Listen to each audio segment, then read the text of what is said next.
buenas, no sabemos si es días, noches, tardes o madrugada, porque este programa lo ve la gente cuando quiere, cuando puede, cuando tiene tiempo, pero eso es absolutamente disfrutable.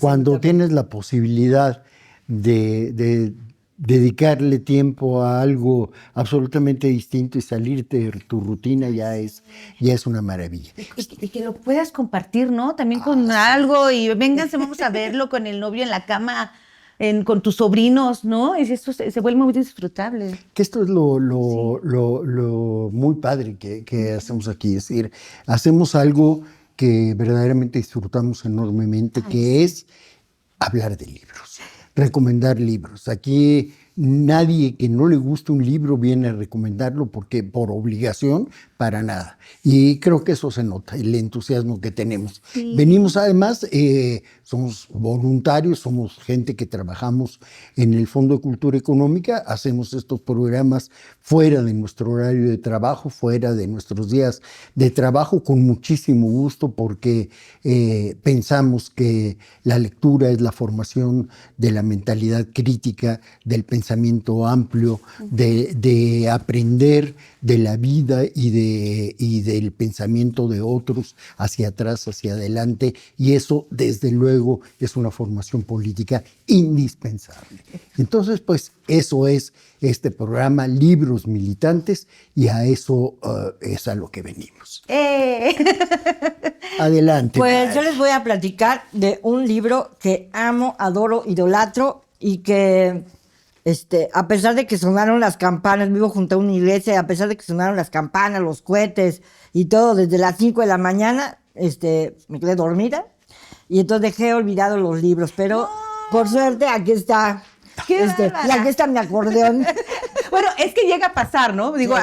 a mí no me ha llegado a pasar, pero de repente digo, chin, o el acordeón, chin, y los libros. Vale. Pero tú tienes los libros, o sea, una de las mejores promotoras que he escuchado hablar de libros, eres tú, Marilina. Bueno, me encanta, la verdad. Mujeres es de Galeano, lo publicó Siglo XXI, y es una antología de pequeños textos que hablan de mujeres a lo largo de la historia, de mujeres no solo de un continente, no solo mujeres de izquierda, no solo mujeres que han luchado en el sentido estricto contra el poder económico, por decir, pero sí mujeres que han dejado huella en sus lugares. Está Isadora Duncan, por ejemplo, que se aventó aventó las zapatillas, revolucionó la danza. Así es, y empezó a danzar de una manera mucho más libre. Están las madres de la Plaza de Mayo, en fin,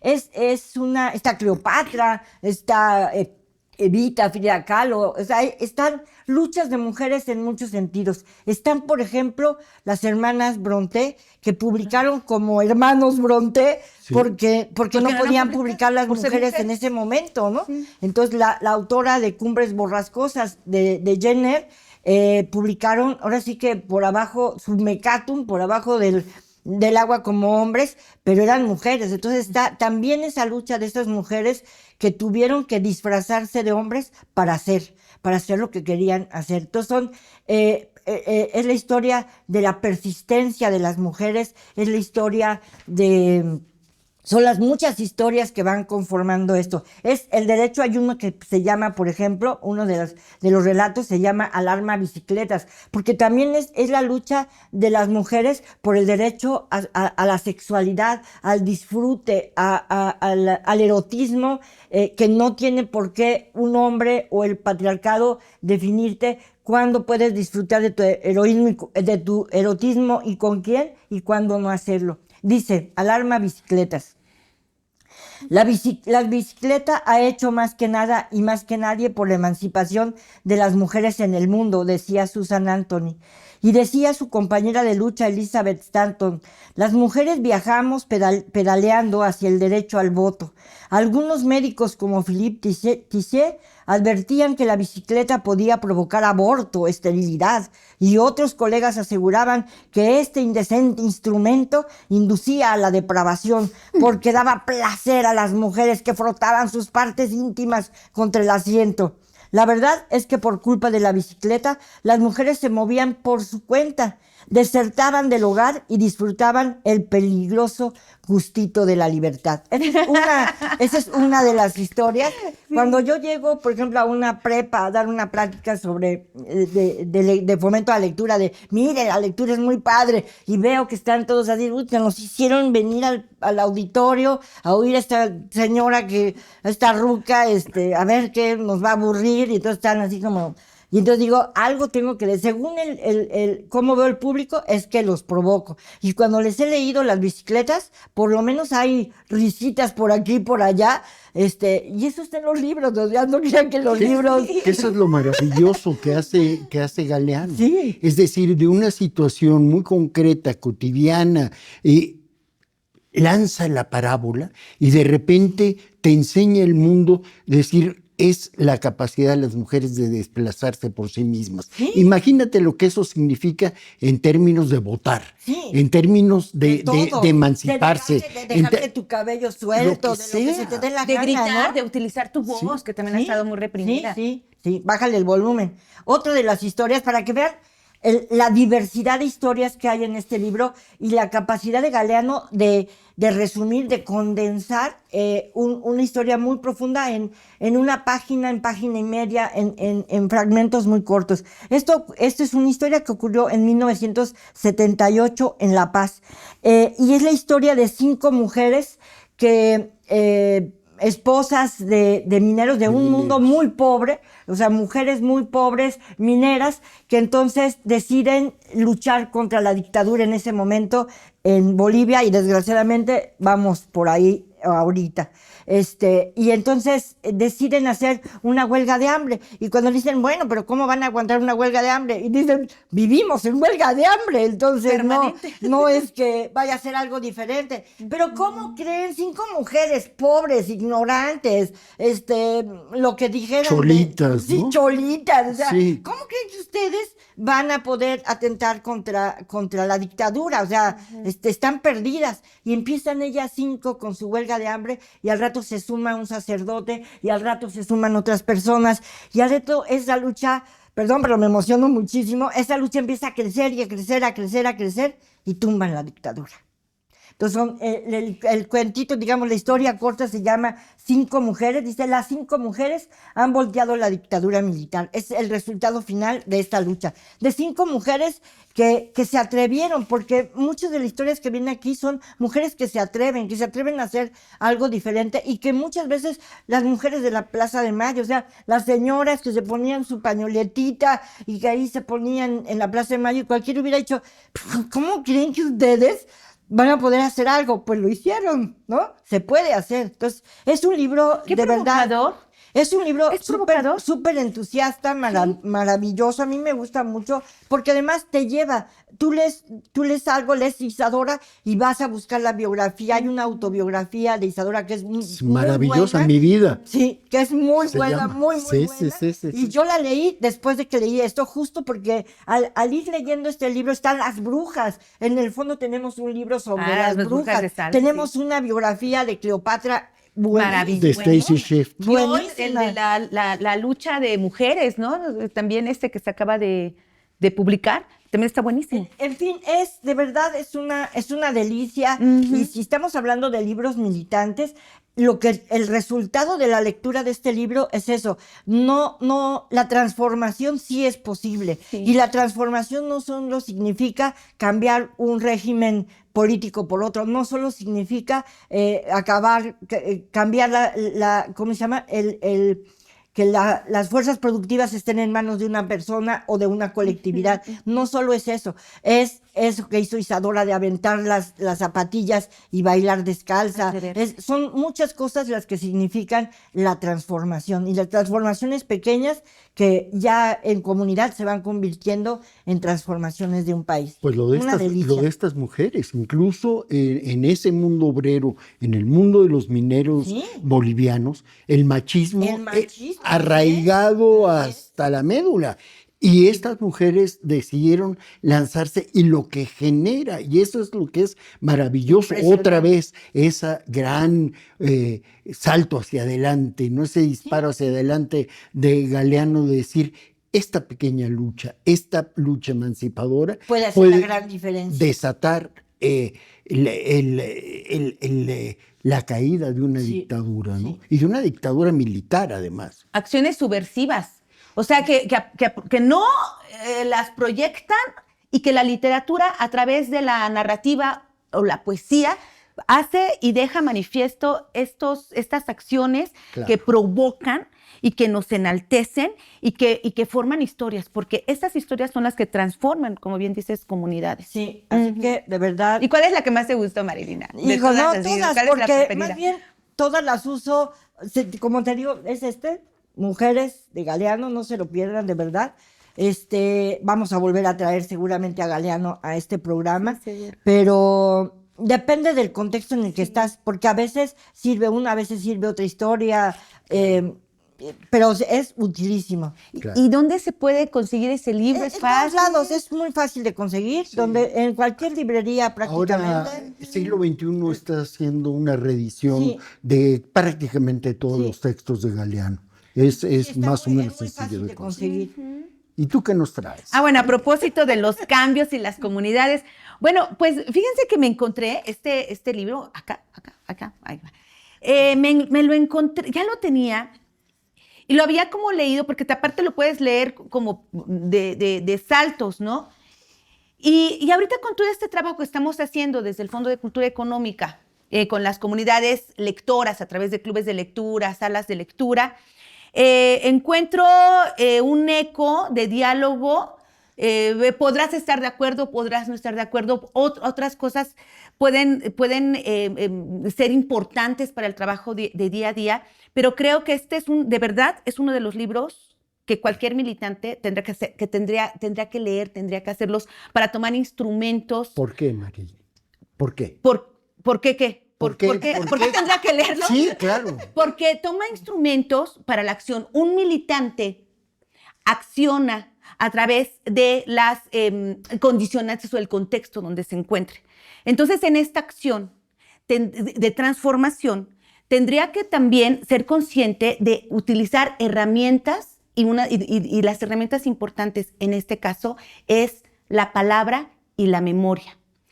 El Fondo de Cultura Económica hace esta memoria a partir de los sucesos en Apatzingán, que es el corazón de la tierra caliente, donde muchos hechos pues, han sido muy violentos, pero también donde se firmó la primera Constitución en 1914 por José María Morelos y Pavón. Constitución La con Constitución. muchísimo contenido social. Mucho, por lo demás. exacto. Pero también tiene las historias más violentas, en donde las personas más vulnerables han sido profundamente lastimadas. Pues bien, se busca este espacio cultural en Apatzingán y se crea un espacio, ¿no? Un espacio de talleres, el Fondo de Cultura Económica, ahí también hay una librería. Me tocó a mí ir y por supuesto que yo fui como la primera sorprendida de ver como todo esta capacidad, ¿no? de espacios que existen.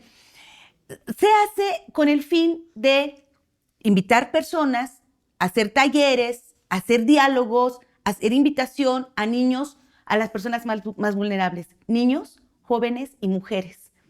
Entonces, entre todos estos invitados comienzan a formar talleres, diálogo y memoria sobre todo lo que se ha construido. Y hay una de las cosas importantes que se tiene que mencionar.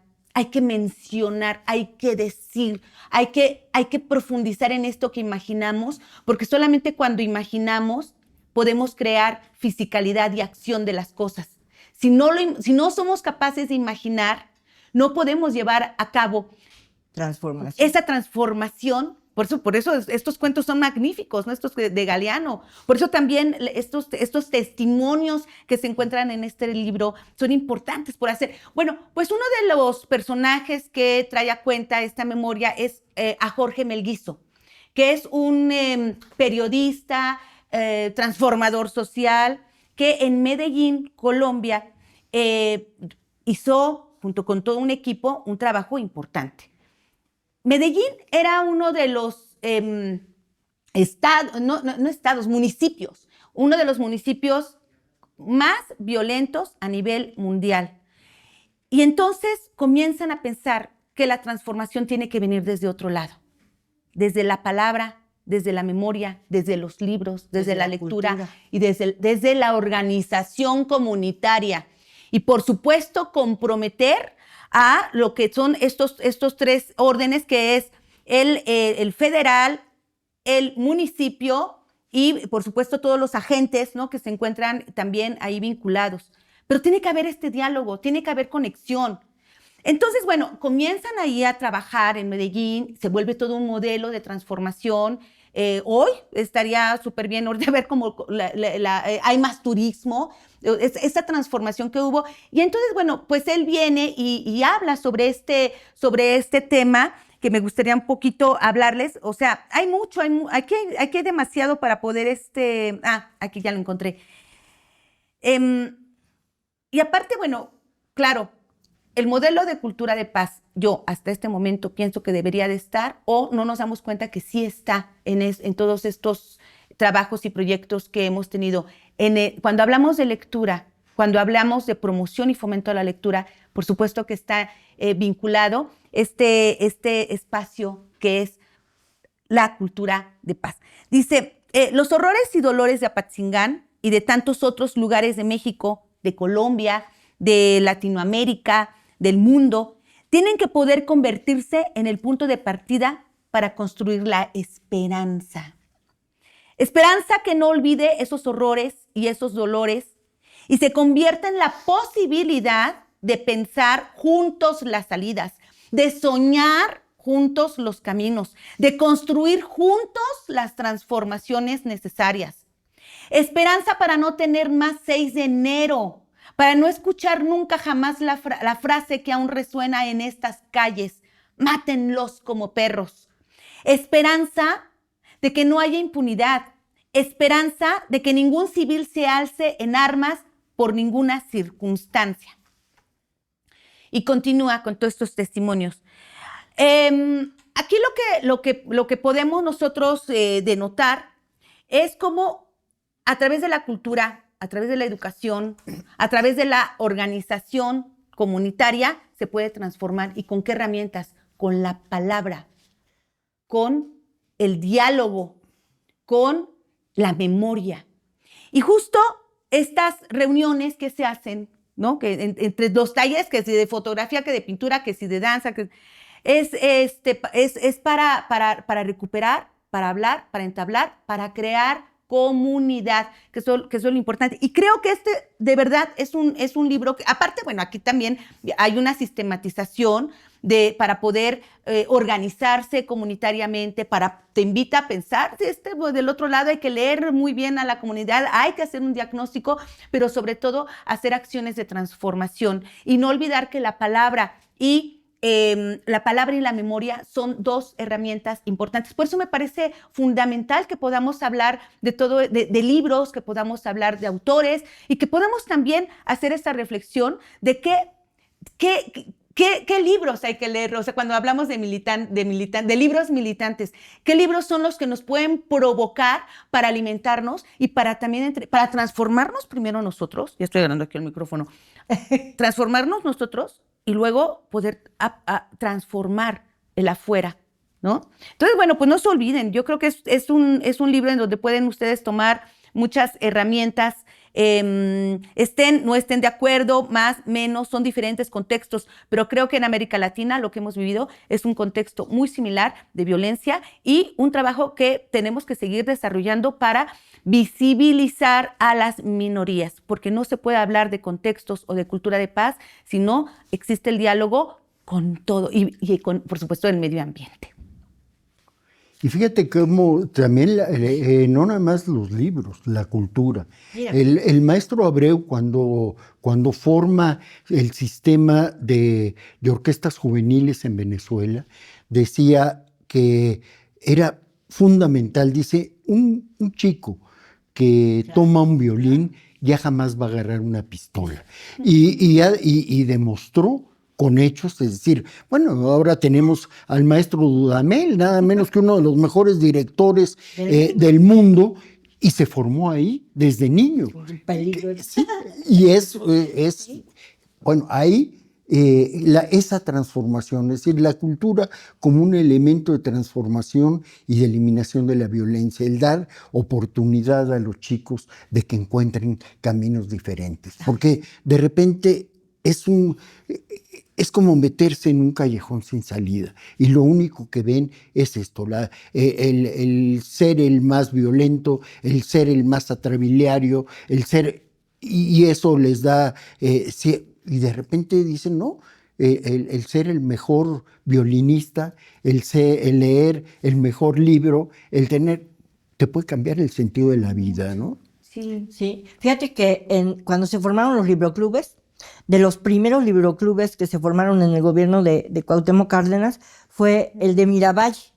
Miravalle es una colonia que está en Iztapalapa, en una parte alta de Iztapalapa, Sí, ¿no? Exactamente al oriente, así de la ciudad, en una parte alta. Y ahí se convirtió, el libroclub se fue convirtiendo en una especie de comité de lucha. Entonces, el libroclub era la cabeza para que en ese lugar llegaran los servicios públicos. El libroclub fue el lugar donde si había que luchar, por ejemplo, de apoyo a Palestina, que toda la vida hemos apoyado a Palestina, era en Miravalle que tenían cineclub. O sea, a partir del libroclub se generó, y ahora ahí cerquita de donde estaba el libroclub hay un Pilares, o sea, porque todo eso fue demanda colectiva, que ahora es un punto muy importante. Miravalle, que cuando iniciaron el libroclub era yo creo que tierra de nadie. ¿Quién pensaba eso? ¿Quién pensaba eso? Así Cuando inició, es decir, que iba a ser un vivero. ¿Sí? Y lo impresionante es eso, o sea, porque ahí hay muchos de los, te digo, hay un Pilar y hay más cosas, hay una prepa, creo que también del gobierno de la ciudad, o sea, se hicieron muchas actividades, pero el detonador real de todo el desarrollo en Miravalle fue el libroclub. Yo creo que este proyecto del libroclub que bien se pensó Alejandro Aura, ¿no? En ese momento, en compartimiento con Cuauhtémoc, fue un proyecto que hasta ahora ha generado, y generó y sigue generando proyectos sociales. ¿Sí? Y que donde hay un libroclub, tal vez se puso ahí uno de los pilares, que los pilares también son espacios, son pequeños espacios de transformación, de convivencia, de comunidad, de diálogo, pero sobre todo de seguridad. Y eso no hay que olvidarlo. Y creo que ese sí es un acto militante. Andrés, estás en medio de dos mujeres que hablamos como perro. ¡Ay, sí! Creo que te toca, que te toca. Bueno, me voy a salir un poco de esta visión pues tan agradable, ¿no? Tan optimista. Del entusiasmo. Voy a hablar de un libro de Benedicto Castillo que se llama Sicarios de Pinochet. Benedicto Castillo es un periodista que se ha dedicado durante mucho tiempo a hacer periodismo narrativo, periodismo de investigación. Habla, sí, efectivamente, de esta cúpula militar que hizo el golpe de Estado en Chile, pero no habla nada más de esto que se llamó el Círculo de Hierro, que eran los 46 generales más cercanos a Pinochet, sino de lo que él llama el clan. Y esto es posterior. El clan era toda la comunidad de inteligencia política y militar que se había hecho a partir de la dictadura, la persecución a los militantes, la cacería de los militantes, la tortura, la infiltración, la contrainteligencia. Pero claro, esta gente, este clan, cuando termina la dictadura, cuando llega el presidente Aylwin, ellos siguen teniendo el poder. Sí.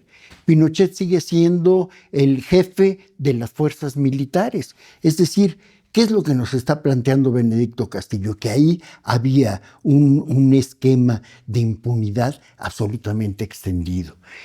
Pero resulta que uno de esta gente que había trabajado en la inteligencia, el coronel Gerardo Uber, de repente se encuentra en medio de una trama que es descubierta de manera absolutamente azarosa.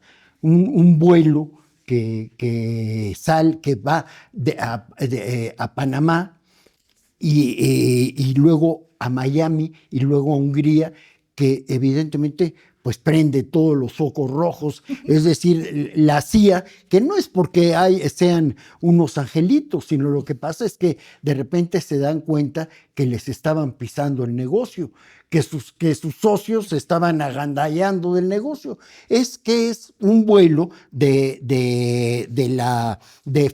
la aerolínea Florida West, que va con una carga hacia Hungría. Y en el aeropuerto de Ferihegy en Budapest detienen esa carga que lleva letreros que dicen Humanitarian Aid, ayuda humanitaria. Y la ayuda humanitaria era fusiles, lanzagranadas, proyectiles, pistolas, y decían, bueno, ayudan, destinados a Croacia. Y supuestamente el destino de esta ayuda humanitaria iba a ser Sri Lanka. Y de repente, pues, ¿y de dónde viene esto? Lo empiezan a seguir, pues viene de Chile. Y entonces se dan cuenta del gran negocio que había armado este clan de inteligencia. Pero al descubrirse esta trama, pues evidentemente les arroja reflectores a las cucarachas y se espantan y dicen, no, no podemos irnos, tenemos que ofrecer la cabeza de alguien. Y el chivo expiatorio es el coronel Gerardo Uber. Y nos empieza a platicar Benedicto Castillo cómo todos sus excompañeros, sus excolegas, los que habían estado con él en las operaciones de inteligencia, empiezan a intrigar, empiezan a hacerle exactamente el mismo trabajo de contrainteligencia y de espionaje que le hacían a la gente de izquierda, ahora se lo están haciendo a un colega. Y empiezan a filtrar, como lo solían hacer normalmente, empiezan a filtrar estos rumores. No, es que Uber está deprimido. No, es que Uber está mal de la cabeza.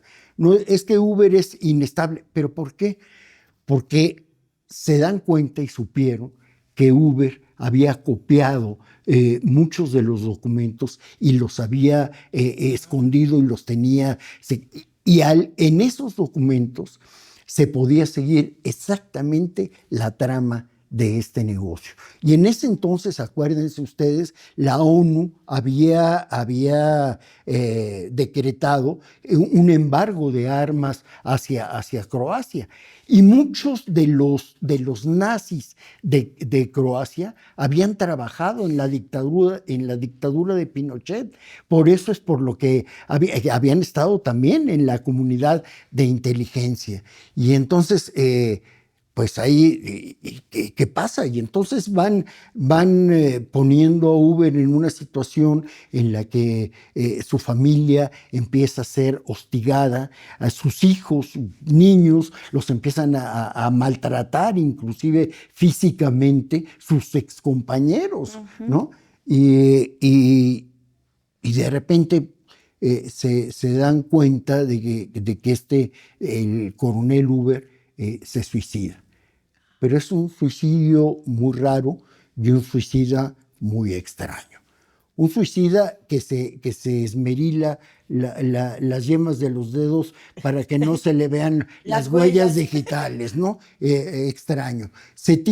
Supuestamente se tira para matarse al río Maipo. Normalmente en ese río, que suele ser caudaloso, termina en una represa que va hacia una planta de tratamiento de aguas. y normalmente los que llegan ahí arrastrados, porque evidentemente si mucha gente se suicidaba ahí, pues llegaba sin ropa, porque se iba... Pues arrastrado y no, todo, pues se iba deshecho. quedando sin ropa porque estaba lleno de rocas, Sí, absolutamente golpeados, arañado, así. maltratado, y lo encuentran en una orilla con pantalones, pero sin ropa interior, Hasta con las pegadito, ¿no? o sea, Eso está muy raro. es como una trama de los tres chiflados. Y eso es lo que hace Benedicto Castillo, descubrir esa trama de impunidad de lo que fue Buenísimo. los sicarios ¿Y es de del Pinochet. fondo? Es del Fondo de Cultura Económica, ese no lo había publicado en visto. Chile. Pero ¿Ya de se todas maneras lo consigue? puedes conseguir. Pero ¿no? se consigue Ya se aquí. consigue aquí. No, claro que sí. Pues Excelente. esto fue ¿Ya? Libros Militantes. Ay, pues nos vemos para el próximo programa. Ay, muchas gracias.